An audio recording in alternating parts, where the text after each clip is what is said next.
You mentioned that resource plan in Minnesota happening right now.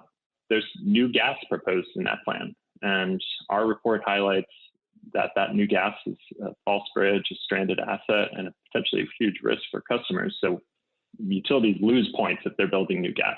So when our report came out, I think our coalition there was ready to highlight the fact that they shouldn't be building new gas.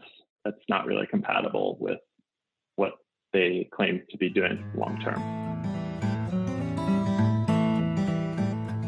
Monopoly utility companies control a majority of U.S. electricity sales, so when they started lining up to make robust clean energy pledges in the past year, it seemed like time to celebrate. Unfortunately, research by the Sierra Club's Beyond Coal campaign in a new report, The Dirty Truth About Utility Climate Pledges, uncovers the contradiction between the utilities' public pledges and their actual plans. Senior analyst with the Beyond Coal campaign, John Romankiewicz, joined me in February 2021 to talk about the shortcomings of utility pledges, the challenges it presents to the 150 cities that have 100% renewable energy goals of their own, and what they can do about it. I'm John Farrell, Director of the Energy Democracy Initiative at the Institute for Local Self-Reliance, and this is Local Energy Rules, a bi-weekly podcast sharing powerful stories about local renewable energy. Listeners note, this podcast was originally released as part of ILSR's Building Local Power podcast. So joining me to talk about his report is a senior analyst with the Beyond Coal campaign at the Sierra Club, John Romankiewicz. John, welcome to Building Local Power. Thanks for having me. Well, I'm just really excited to talk to you about this, in part because I always think it's important to have a lot of scrutiny on utility companies, which often act as monopolies, which is to say, in a sort of anti-American fashion, we have set aside these service territories that, given these utilities customers, and therefore they have this really important public responsibility and sometimes are not living up to it. I guess what I want to start with, though, is just before we get into the weeds of this report and the findings that you had, could you explain a little bit about what got you interested in this at Sierra Club in kind of tracking on this? And how did you come to doing this kind of work in general? Why are you working at Sierra Club on the Beyond Coal campaign? What got you passionate about doing this work on climate and clean energy? Great. Lots to dive into there. So I've been an energy analyst for 10 to 15 years with different types of organizations, big government research labs, federal government, private consulting. But this Sierra Club was my first nonprofit, which I came to about 4.5 years ago. And coming out of public policy school, I did a master's at UC Berkeley. I just really wanted to dive into the advocacy directly. Read this article about the Beyond Coal campaign and was truly lucky and privileged to land a spot in the campaign after being inspired by what I was reading. I help a lot of our state and local teams, which are really multifaceted and focused on these utilities. They involve lawyers, volunteers, our local chapter leaders, as well as our campaigners and organizers. And we push so much on each individual utility, but wind back about a year ago when this pandemic was starting, maybe there's some extra time on my hands and I'm thinking about bigger ideas. And we've been collecting this data on coal, gas, and clean energy for a long time. Essentially 5 to 10 years. And a lot of it informs our kind of internal strategy and how we're going to approach each utility. But some of it, we thought we should get out into the public. And we should really let the public know the truth about what we're seeing. And so, we've been tracking coal retirements since we started our campaign officially in 2010. We've been tracking new gas plants since 2017, and we've been tracking all of the clean energy announcements. How much are utilities building out gas first clean? In other words, when they're retiring coal, also for the past 5 years. So I got this idea to basically make this three-legged bar stool, coal, gas, and clean energy, and come up with a grade. We want to call for the same things that we've been calling for all along: retire coal, stop new gas, and build lots of clean energy. Well, let's put a score to it, because our hypothesis was that utilities don't like being graded. And I think we found that they, don't like being graded. It's so interesting because when we think about who is responsible for the climate crisis, when we think about who's responsible for the pollution burden, when we think about who's responsible for, failing to have the power on in Texas, for example, in the last couple of weeks, electric utilities score pretty high in terms of responsibility and pretty highly as well for their longstanding use of fossil fuels to generate electricity. I think what's interesting about this is that here you are gathering this data on what they are doing, and you've been doing that for a number of years. But what's really changed in the last year is that lots of these utilities have been making very public commitments to lower carbon emissions, to say like, oh, we're going to be net zero by 2050, or we're going to be 100% clean by 2040. Is this the transformation we've been waiting for? Or like, how does the data line up with the pledges that these utilities are making? Well, we wanted to grade them on what their actions are for the next decade. And because we see this as the electric sector as being the key, the pivotal key to unlocking kind of economy-wide decarbonization. And also it's the sector that has the tools at its hands to make a transition faster and more affordably in this decade. So as much as utilities don't like to move too fast, unfortunately, the burden really rests on them, and everyone is looking to them to do something ambitious in this critical moment. What we found is that, their pledges are often some are for 2040, but most are this 2050 pledge. And that's 30 years away. That's a long time away. When you look at most utilities, how they do resource plans, they only go out 15 years. So we have no idea when they're planning to do these reductions. By looking at the resource plans that go out to 2035, it doesn't seem like they're planning to push up too many of their coal retirements. And so we're seeing that disconnect between a 15-year plan and a 30-year target, and we have missing information. So we wanted to kind of maybe catch them off guard a little, but also in earnest grade them on the date that we believe is really grounded in science, and that's 2030. So you had a lot of this data about coal retirements, about gas, about utility pledges. You start to piece this together, I imagine, looking at what a utility has promised in these resource plans. I'm just getting out of a docket myself here in Minnesota, where we've been kind of looking at that 15-year plan of a utility. When those plans, they talk about what they expect energy consumption to look like. They talk about what more power generation the utility thinks they're going to need. They talk about conservation and energy efficiency.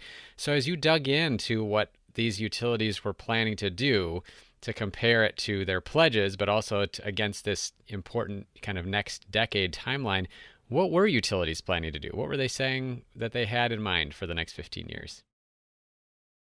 Well, there's some important aggregate finding. We can dig into individual utilities later, but this group of 50 utilities that account for half of remaining coal and gas generation in the country, they're only committed to retiring a quarter of their coal by 2030 or sooner. So that's a big red flag for us. The companies that we studied, they are really heavy on coal. And we see a lot of merchant coal retiring because they have the direct economic signal.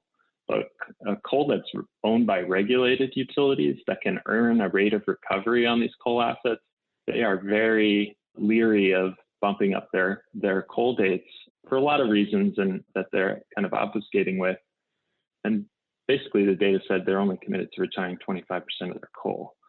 We also found that, in aggregate, they're building tens of thousands of megawatts of new gas. And that's a big stranded asset risk. There's a lot of talk in the industry of gas becoming the new coal. It's just becoming a big waste of money and a false bridge. And then the third finding is that we found in aggregate, they're building around 100,000 megawatts of new clean energy, these 50 companies. But if you look at some of the latest reports coming out, that number needs to be like 400,000, 500,000 megawatts in the next decade. We built 35 gigawatts of wind and solar last year in 2020. It's a record year for each industry. And we need to definitely be doing 35 a year and soon moving to 50 or even 75 gigawatts a year, like to really get to the levels of ambition that are going to get us on a climate safe pathway. So I want to ask you a little bit more about this interesting dichotomy you highlighted here as you looked into. So you're looking at coal retirements, you're looking at what they've got planned for gas, you're looking at clean energy. I'm really struck by what you said about coal. So you're saying by 2030, there are these utilities that are monopolies, right? So they've got captive customers. The folks who own power plants that are like bidding into the markets are saying, we can't make this coal plant work anymore. It's not cost effective, right? We're competing against cheap gas. We're competing against cheap wind and cheap solar.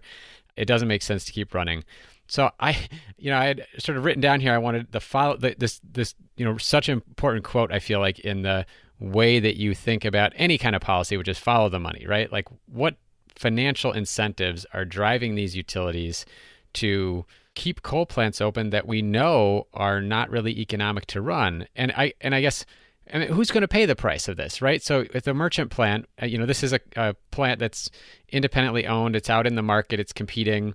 These are owned by these monopoly utilities. So first of all, what's our financial incentives? Let's talk a little bit more about that. And who ends up paying to keep these coal plants running if they decide to keep doing so, even though there's cheaper stuff out there?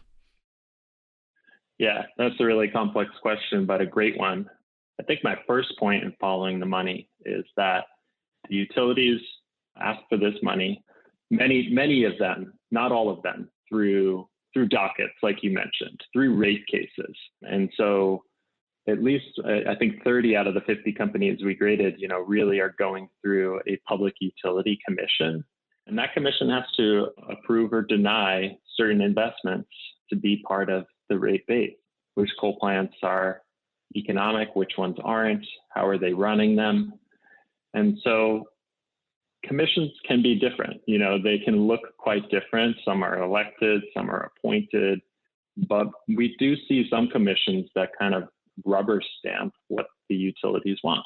And that's a problem because often the utilities are acting in the interests only of their investors and not of their customers. And so it's important for the commission, first of all, to keep the balance a little more oriented to consumers. In our eyes, we see a lot of alignment between basically an environmental advocacy and consumer advocacy at this stage. And so that's my first point in following the money. Second is these utilities they're continuing to run their coal assets, and often they're running them basically more than they should be, way more than the market would allow. It's called non-economic dispatch. There's a lot of different terms about it. There's been a lot of reports and investigations by SVP and MISO into these practices of non-economic dispatch. But Sierra Club and other organizations have found billions of dollars are being wasted just in terms of, let alone retirement. You're just operating the coal units way too much. And customers are getting pinned with those costs at the end of the day.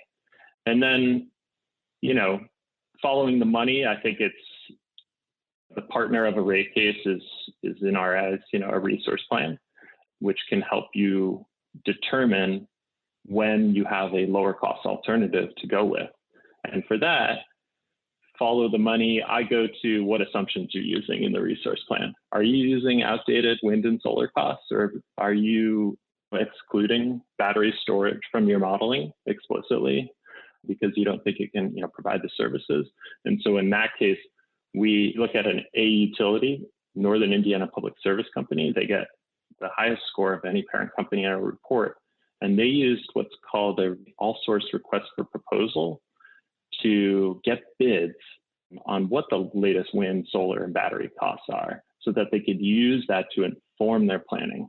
So rather than, going to some technical study off the shelf, let's say, hey, what are the actual providers in the market able to provide to us in terms of competitive cost? And then when they plug those numbers into their model, they got this coal to clean energy results with no new gas. And it's really remarkable, and we think serves as a key best practice for utilities across the country. Yeah, I just find this so fascinating. We actually were just partners with Sierra Club on a filing in a resource plan in Minnesota. So the formal comments were due just in the second week of February. one of the things that we were pushing for, so in addition to really checking their numbers on the resource costs, was to also encourage them to think carefully about distributed resources. So in other words, stuff they're not going to own, but that might happen anyway. And in partnership with Vote Solar and with Sierra Club, we were able to show with our alternative model that we could do like twice as much distributed solar as the utility had originally forecast in their resource plan, and that it would still cost less than what they were planning to do, which did include building a new gas plant. This was for Xcel Energy's resource plan in Minnesota. So it's no surprise to hear you say there are better ways to do this. And I'm just so grateful for Sierra Club and others that get out there and intervene in these resource plans to make sure that commissioners at least have to see some of these alternatives, which otherwise the utility doesn't necessarily tell them about. Yeah, and I'm really glad you brought up distributed solar and community solar and are focusing your comments there, because when I think about it, jumping from 100,000 megawatts of clean energy to 500,000 megawatts of clean energy, I think we need to build all types of solar. There's been a lot of studies like by Vibrant Clean Energy that are highlighting this is not a just utility solar or community solar game. It's not a zero-sum game. We need to be building both types of resources to build the most resilient system and least cost. There's certainly, just with the amount we need to build, we need to be exploring all avenues and also leaving opportunities open for customers to own some of this solar generation. I feel like it's so hard to explain to folks outside the utility sector just how different this is from so many other ways that the American economy operates, that, we have these utilities that manage our grid system with these in this monopoly structure. And it varies from state to state. I mean, essentially each state has its own utility market that's a little bit different. But hard to imagine that you have to describe for folks, to explain to folks why, even though you have this electricity system out there, and even though everybody really has the right to put like solar energy on their own rooftop, that there are all these rules and policies and procedures that can get in the way of folks doing that. We're going to take a short break. When we come back, we talk about the equity implications of the utility's actual plans and its intersection with another Sierra Club initiative, the over 150 cities that have made commitments to 100% renewable energy. You're listening to a Local Energy Rules rebroadcast of a Building Local Power interview with John Romankiewicz, Senior Analyst with Sierra Club's Beyond Coal campaign, about their new report, The Dirty Truth About Utility Climate Pledges. Hey, thanks for listening to Local Energy Rules. If you've made it this far, you're obviously a fan, and we could use your help for just 2 minutes. As you've probably noticed, we don't have any corporate sponsors or ads for any of our podcasts. The reason is that our mission at ILSR is to reinvigorate democracy by decentralizing economic power. Instead, we rely on you, our listeners. Your donations not only underwrite this podcast, but also help us produce all of the research and resources that we make available on our website and all of the technical assistance we provide to grassroots organizations. Every year, ILSR's small staff helps hundreds of communities challenge monopoly power directly and rebuild their local economies. So please take a minute and go to ilsr.org and click on the donate button. And if making a donation isn't something you can do, please consider helping us in other ways. You can help other folks find this podcast by telling them about it, or by giving it a review on iTunes, Stitcher, or wherever you get your podcasts. The more ratings from listeners like you, the more folks can find this podcast and ILSR's other podcasts, Community Broadband Bits, and Building Local Power. Thanks again for listening. Now, back to the program. So I did want to ask you a quick question on when we were talking about the costs. I had been thinking about sort of like what's the equity implications here? And you kind of touched on one piece of it already, which was when we're thinking about the cost of these coal plants, you have utilities that have shareholders, they have investors, and then they have customers. And supposedly our public utilities commissions, these public regulators, are kind of looking out for the customer and making sure that the utility has to come up with the best deal for us. But that right there is one of the big tensions, right? So when we talk about equity, we have shareholders and customers. Are there other facets of equity that you came across in this or that we should be thinking about in terms of how these plans can impact electricity customers? Yeah, there's a couple angles there that I'd like to take. The first that comes to my mind is, the reason we're doing this report is to avoid catastrophic climate change, which there's a lot of research that shows if we get to 3 or 4 degrees Celsius scenarios, most of those costs are going to fall on low income and marginalized communities, which already face huge burdens. So at the end of the day, we're trying to lower the costs of adaptation by amping up our ambition around what we can do in terms of getting to clean power quicker. And I think there's a huge equity lens just in terms of we're trying to move the electric sector as fast as possible so we have as best of a chance of avoiding high temperature rise. The second is that although our score did not directly take into account efficiency, we did build out an efficiency leaderboard as part of our data dashboard. So, most utilities are required to report how much energy efficiency savings are they finding and helping their customers implement, with a view towards, you need to be doing at least 2% or maybe 3% per year in terms of energy efficiency savings compared to that utility sales in order to, A, help keep energy affordable, but also B, it's a critical piece of the climate puzzle. And so we look at that, in terms of like residential customers and commercial customers, how much are the utilities helping those people and businesses achieve? And we found a pretty low average, only about 1% or maybe a little lower. Some utilities are doing 2%, but only a handful. And where we found good state policy backing that, I think Michigan, Minnesota are probably some of the better places for some of that energy efficiency focus due to interveners such as yourself. That is a good thing, but overall the average is kind of abysmal, and that's bad for equity, it's bad for affordability, etc.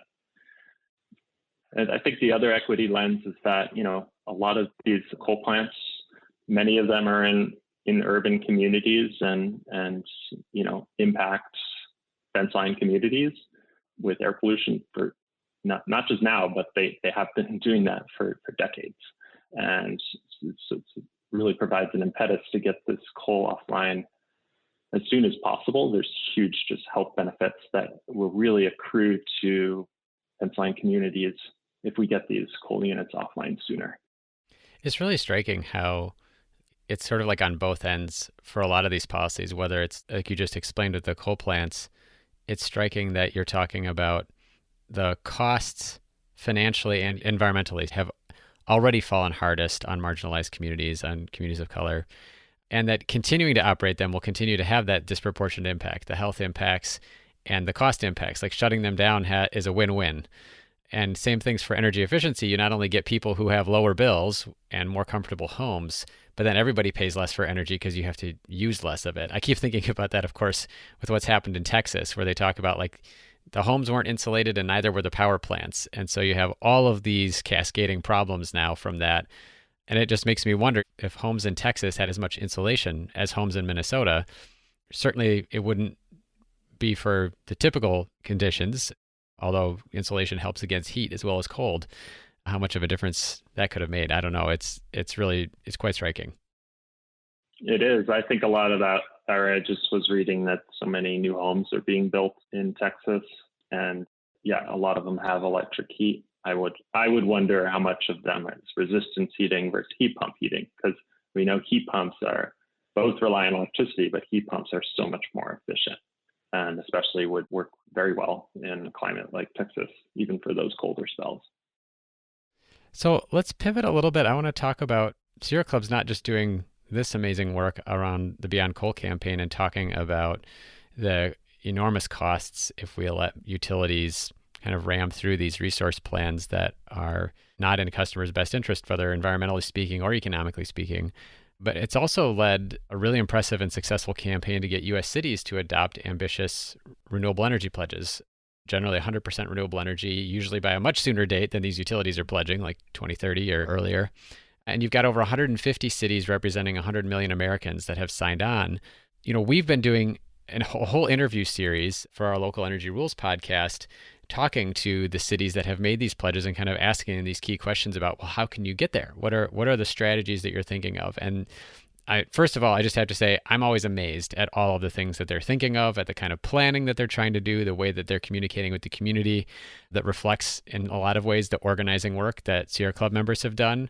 So I'm kind of curious, have you spoken with some of the city leaders about this report? And if not, how would you imagine they might react, hearing that the utilities that they're kind of relying on in many ways to help them get to these renewable energy goals are going to fall really far short.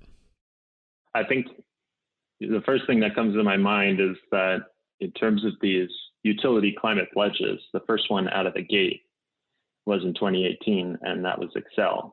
They were the first utility to make a big pledge, this kind of net zero emissions pledge. 2050, of course, it's far in the future, but they also had a 2030 pledge that seemed pretty ambitious.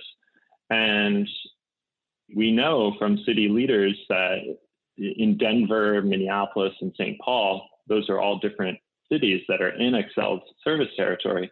They passed resolutions, and those resolutions put a lot of heat on Xcel to clean up their act faster. And those coalitions that have been built continue to put pressure on Xcel to not just have this goal, but to actually follow through on it. And for example, you mentioned that resource plan in Minnesota happening right now. There's new gas proposed in that plan. And our report highlights that new gas is a false bridge, a stranded asset, and a potentially huge risk for customers. So utilities lose points if they're building new gas. So when our report came out, I think our coalition there was ready to highlight the fact that they shouldn't be building new gas. That's not really compatible with what they claim to be doing long term. The other thing I thought of is, that there's a lot of different avenues for these city leaders to take with their utilities. I remember a workshop that was convened by the Ready for 100 campaign in conjunction with city leaders and the National Renewable Energy Lab. This was almost 3 years ago at this stage, and there was 4 cities up on stage. There was Georgetown, Texas, there was San Diego, there was Boulder, and there was Salt Lake City. So it was like you mentioned before, all these different energy markets and like types of utilities. There was 4 different kinds of cities and 4 different kinds of utilities. So it was Georgetown, Texas, a municipal utility, and deregulated ERCOT, which we've heard a lot about in the past week, right? And then you've got San Diego, which is San Diego Gas and Electric, but the utility was looking at forming a community choice aggregation. Boulder went through a huge municipalization campaign, but was in Xcel's service territory, still is. I don't know if that campaign ended up winning, but it was a key tactic that the city was using to try and get their goal. And then in Salt Lake City, Pacificor, or Rocky Mountain Power, is the local utility there. And I remember the city mentioning that they were using the franchise agreement that they have, that the utility is allowed to use part of the streets and byways for utility poles as a key kind of leverage, because the renewal of that agreement was coming up, in order for the city to get more clean energy that it wanted to supply its community. So there's different ways of tackling it, but I think city leaders are being pretty innovative in terms of what's the right approach for them and what are the citizens calling for. Yeah, I was just thinking about too, I've worked with the city of Minneapolis here in Minnesota, which also used its franchise agreement as a point of leverage. And one of the things that they're doing is that they have a full-time staff person now who pays attention to what's passing all through the Public Utilities Commission, what's going in front of regulators regarding Xcel Energy, the city's electric utility and its gas utility as well. And they're intervening in a lot of places as the city and saying, look, we've made these climate goals, we've established goals for local energy production, we're trying to lower costs, we're trying to address equity and make sure our low-income customers, our minority residents are having better access to clean energy. And it's really having a big impact in terms of changing the way that the commission thinks about both who are sort of the customers of the utility, traditionally speaking, that it's not just the end users, but it's also can be these municipalities that represent the folks that live there. Are there other things that you've seen? I think the examples you gave are already terrific. Anything else that you've seen about how cities can help hold the utilities accountable? I love that you brought up the cities as interveners example. I was thinking of that one myself. I think the other best practice we're hoping our report can be is that this is an accessible tool with an easy to understand metric and grade, that the data set's already ready. The citizens can look up their utility and can find out what grade they're getting, can look at the more complex data set in the dashboard and be able to say, like, what are you doing here? Most of the utilities in Florida, for example, where there's been a lot of ready for 100 activity. A lot of those utilities are still getting Ds and Fs. And so citizens there could take our report card and wave it in front of the utility as a more accessible way for any normal citizen to say, what are you doing on coal and clean energy? Because this report card says you're getting an F. So we really, that is, the dirty truth is a tool, and hopefully we'll be keeping it up to date each year. It's an accessible tool, A through F grading scale, that can really show what's a good utility versus what's a bad utility that's really not moving on climate. Whether or not Sierra Club is working on it or not, just knowing that you've been in this space, you've been watching folks work on these issues, are there any like transformative approaches on the table that you see that can help cities or communities or folks advocating around climate and clean energy that can either help bring utilities along or find some other way? I keep thinking about Florida. It's so funny, it's the Sunshine State, right? And I feel like those utilities have been getting Ds and Fs for years on clean energy. And just wondering, like, are there things that you've seen that can really help change this game and meet, like, as you said, we have this ambitious and urgent timeline by 2030 to really see transformation in the electricity sector? There's a lot of tools in the toolbox. Another way of looking at this would be to say, I know who my utility is, I'm going to push on them, but also who are my investments in? And so we've been thinking a lot about pension funds that are invested in these utilities. If you look at big pension funds or big investment funds like BlackRock, they own like 8 to 10% of all the investor-owned utilities in our report on average. Vanguard, BlackRock, these big firms. So if they own that much of a company, they have a lot of influence in voting on what the shareholders should do and push for themselves and what direction that company can go. Concurrently, we know BlackRock's such a big player, so we want to be hammering on BlackRock. And we also want to be hammering on any state pension funds that might be invested in any particular one of these utilities, even if it's just a couple percent. That's a lot of voting power to bring forward shareholder resolutions to clean up their acts. We've seen that some of those shareholder resolutions, work with key utilities, and the people that work at the utility and in investor relations, they're very reactive to that. They don't like to be in the press as a utility that's everyone's saying, sell this stock because no, it's not good. It's not looking good financially for them because of their bad climate and clean energy plans. They don't want to be on that sell side. They want to be on the buy side. Right. And so investor pressure, I think, is a pretty innovative approach. A little more wonky, but I think also a good avenue for cities to explore. I get just so many thoughts that kind of bubble to the fore for me there. One is cities themselves often have pension plans for employees. So you've got 150 cities that have these pledges. How many of them are already using their pension funds as part of their clean energy advocacy portfolio? A second one is, I feel like I read somewhere, and I don't know if this was a change in a particular utility's approach to investor relations or if it was legislation being considered, but it was something about essentially saying, how do we reduce the power of these institutional investors to pressure us to do better things? And I can't remember if it was like a utility company saying we're going to like dilute their voting shares or something, or not allow them to carry resolutions.